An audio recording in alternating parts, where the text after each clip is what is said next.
What's up, everybody? Welcome back to Ask MyRemy Live. You know the drill. Regularly throughout the week at around 7 or 8 p.m. We'll jump on here for 10 or 15 minutes, run through a couple of classic grower myths, bro science type questions, and see what our AI buddy MyRemy has to say.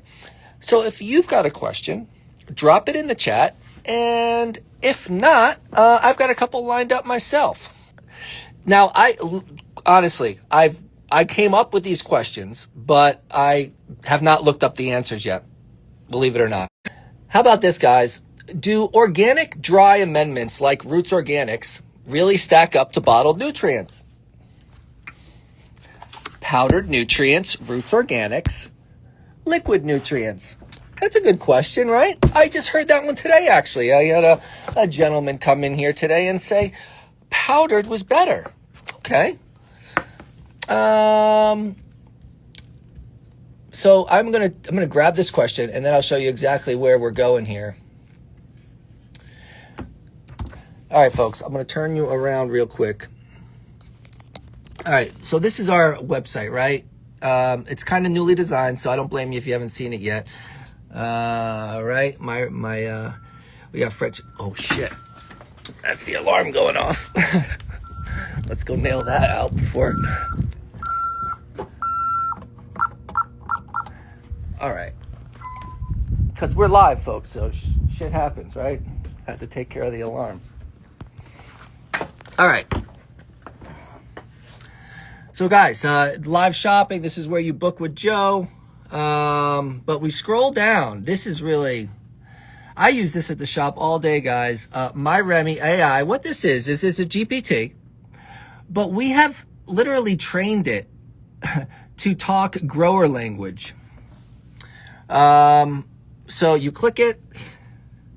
There you go. MyRemy. That's available for free at our website, gzgrowshops.com, 24/7. It's like having the team here in your back pocket. All right. Let's pop in our question.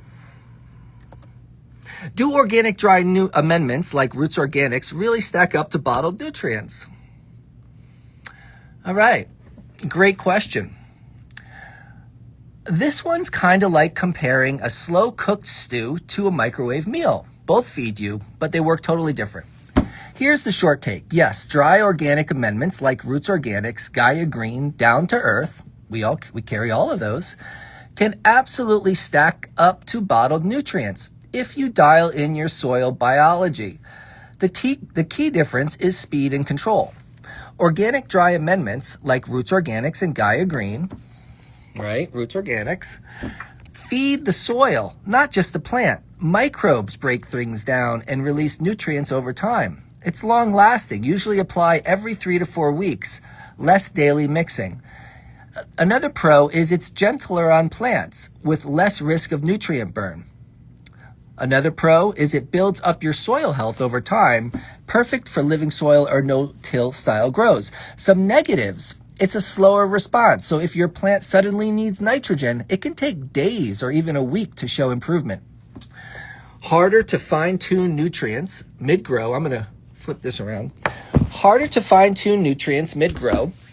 Okay, you feed in advance, not reactively. And another disadvantage is it requires good watering habits and microbial activity. So don't let your soil go bone dry or sterilize it. All right.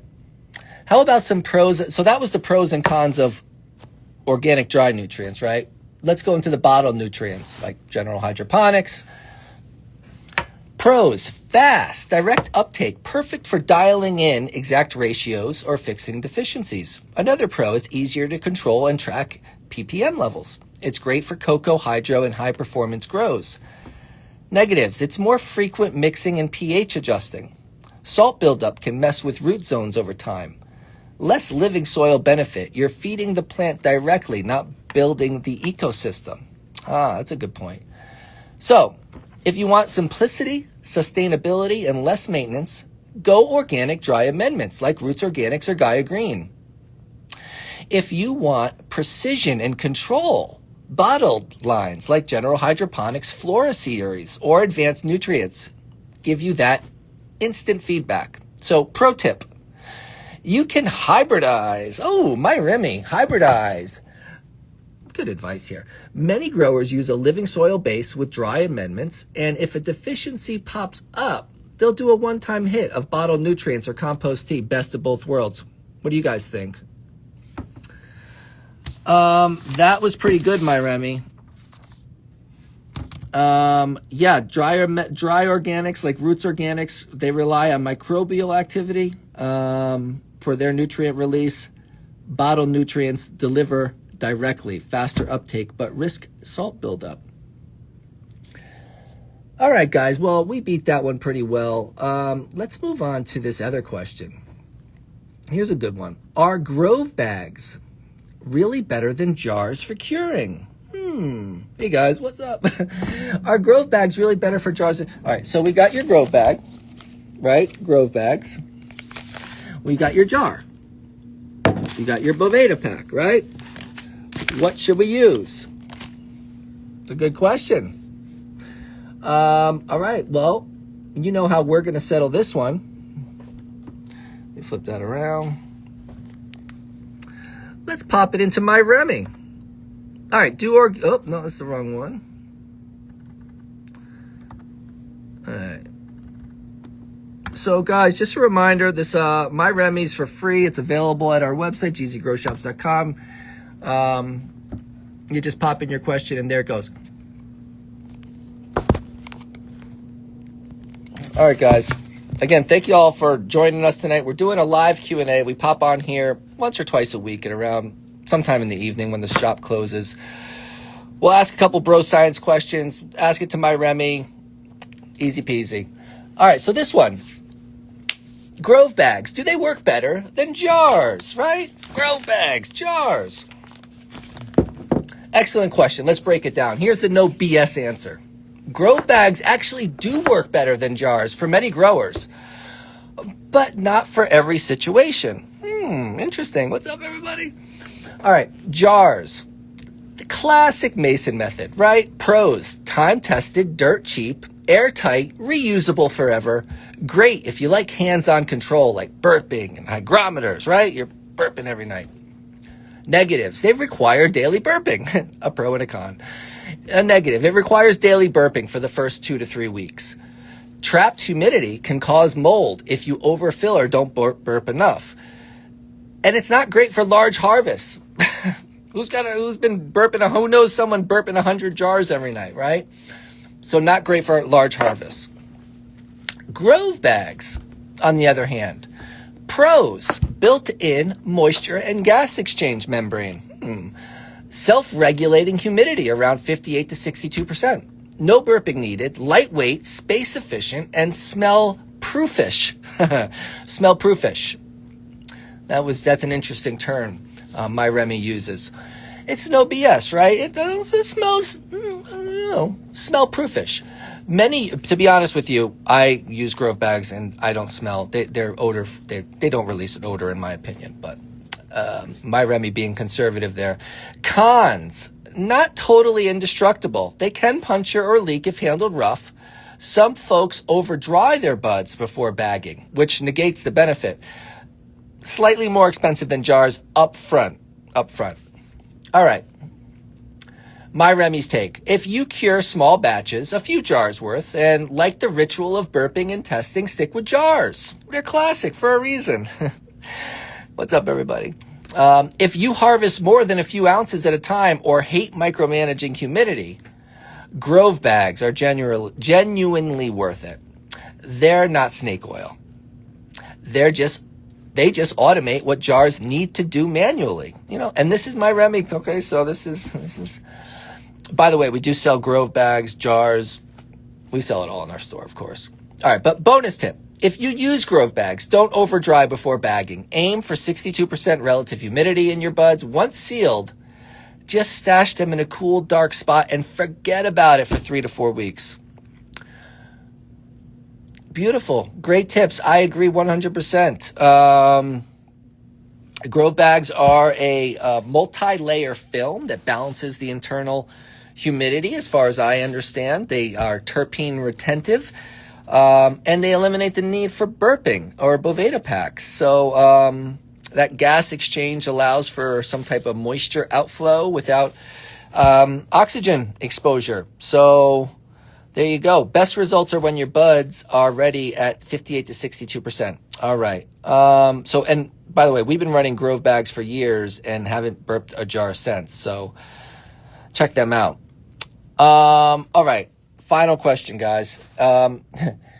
This one, I'm sure everyone's wondered this at some time or another. Like, what is this thing, right? What's this bag of funky white mold?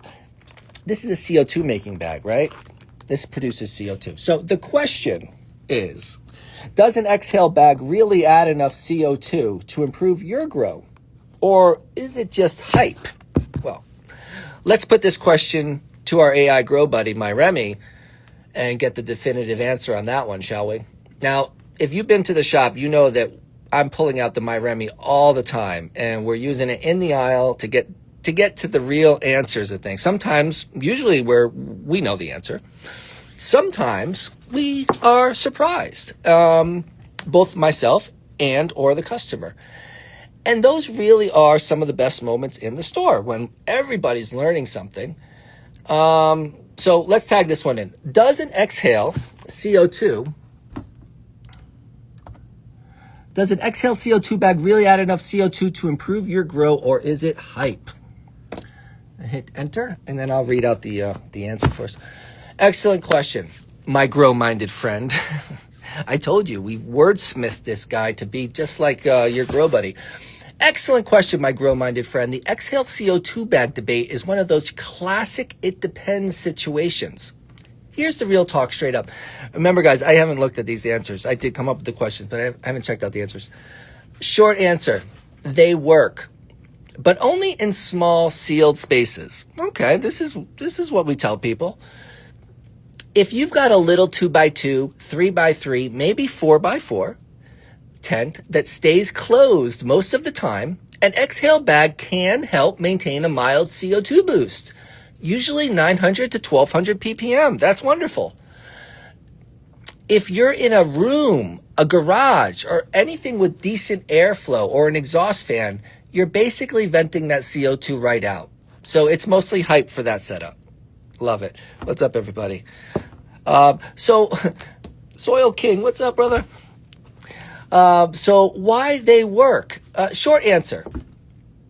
So yeah, small spaces, 2x2, 3x3, 4x4, wonderful. But if you're in a room, exhausting air, it's mostly hype. The bags use mycelium, mushroom roots, and release CO2 slowly as it digests the organic substrate inside. It's natural and low maintenance, no tanks or regulators.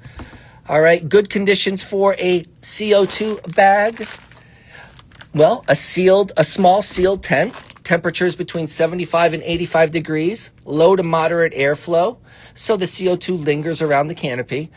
Poor conditions, big space or strong exhaust pulling air out constantly, no air circulation near the bag, or a cold environment. Mycelium slows way down. All right, guys. Well, here's MyRemy's final take. If you're running a small tent and want an easy, no-fuss way to slightly boost CO2, an exhale bag's fine. It won't hurt. But don't expect a magical yield jump unless your light, nutrients, and environment are already dialed in. If you're serious about pushing 20 to 30% higher yields with CO2, a regulated tank setup with a controller is the real deal. And that's how you can hit the 1200 to 1500 ppm consistently. All right. Bougie, but a solid alternative. All right, folks. It's been amazing. Soil King pointing out some fire facts here. Has to be a balance, a fungal to bacteria ratio, living soil. Always dropping the hot science. Soil King, love your contributions. Everybody, it's been a real pleasure. That's going to wrap things up, though, and then we got one more comment up here. Oh, the Soil King. It's the same thing as Living Soil, but in a small. Check out Soil King Soil, too, guys. It's the real deal. I know. We got to get it back in the shop. You guys have been asking for it. All All right, folks. Well, that wraps up tonight's MyRemy Live. If you enjoyed this, definitely let us know what question you want us to tackle next time. Remember, you can try MyRemy for free anytime. Just hit the link in our bio. We've got grow guides and live shopping there as well. And stay tuned because we've got more cool stuff soon. Thanks for hanging, and we'll see you in the next one. Peace, everybody.